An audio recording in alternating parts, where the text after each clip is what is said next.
माता की भारत माता की मातरम मातरम मातरम मातरम जोहार कारगिल अमर वीरुలకు जोहार कारगिल अमर वीरुలకు जोहार कारगिल अमर वीरुలకు 1999 నాడు సియాచిన్ ప్రాంతాన్ని ఆక్రమించాలని చెప్పి పాకిస్తాన్ ఉగ్రవాదులు సైన్యమే ఉగ్రవాదుల రూపంలో వచ్చి అక్కడ గిరిజనుల పేరుతో అయితేనేమి ఇంకో పేరుతో వచ్చి ఆక్రమణ జరుగుతున్న సమయంలో ఒక గొర్రెల కాపరి దాన్ని గ్రహించి మన సైన్యానికి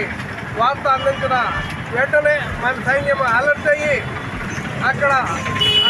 దాన్ని కాపాడుకోవడానికి వీరోచితంగా పోరాటం చేసి 520 మంది సైన్యము బలిదానం చేసిన సందర్భంగా ఈరోజు 25 సంవత్సరాలు పూర్తయిన సందర్భంగా కార్గిల్ అమరవీరులకు జోహార్లు అర్పిస్తూ విజయోత్సవ ర్యాలీగా జై జవాన్ పేరుతోటి యావత్ భారతదేశంలో ప్రపంచం తలెత్తుకునేటట్టుగా ప్రపంచం ముందు భారతదేశం నిలబడి జై జవాన్ చెప్పి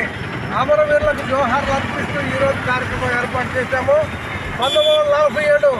భారత్ పాకిస్తాన్గా విడిపోయినప్పుడు గిరిజనుల పేరుతోటి పాకిస్తాన్ సైన్యము భారతదేశాన్ని ఆక్రమించుకోవాలని చెప్పి కాశ్మీర్ జమ్మూ లడఖ్ ప్రాంతాన్ని బాధగా తీసుకోవాలని చెప్పి ప్రయత్నాలు జరుగుతున్న సమయంలో వీరోచితంగా అప్పుడు ఒక పోరాటం చేసింది భారతదేశం. ఆ తర్వాత 1965లోను 1971లోను ఆ తర్వాత 1999లో కూడా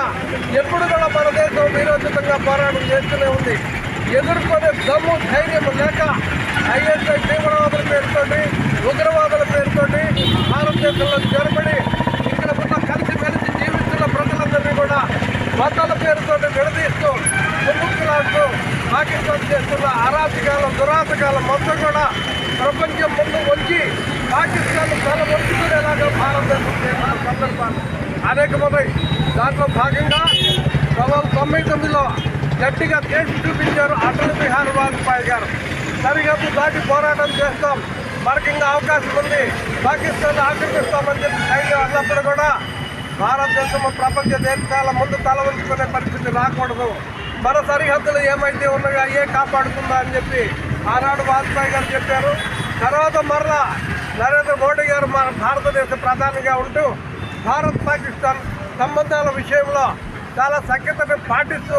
సమదూరాన్ని పాటిస్తూ కూడా ధైర్యంగా పోరాటం చేస్తూ పాకిస్తాన్కి ఏమైతే వాటా ప్రకారం ఇవాళ అవే ఇస్తూ అదనంగా ఇవ్వకుండా చేసినందువల్ల ఇవాళ పాకిస్తాన్ అడుపులే పరిస్థితిని కల్పించడానికి కారణమైన ఆనాడు ఏంటంటే ఎంతో ఇవాళ అంతేకాకుండా అదనంగా ఇవ్వడం వల్ల పాకిస్తాన్ రెచ్చిపోయి మన మీద అనేక దురాగతాలు చేస్తూ వచ్చింది.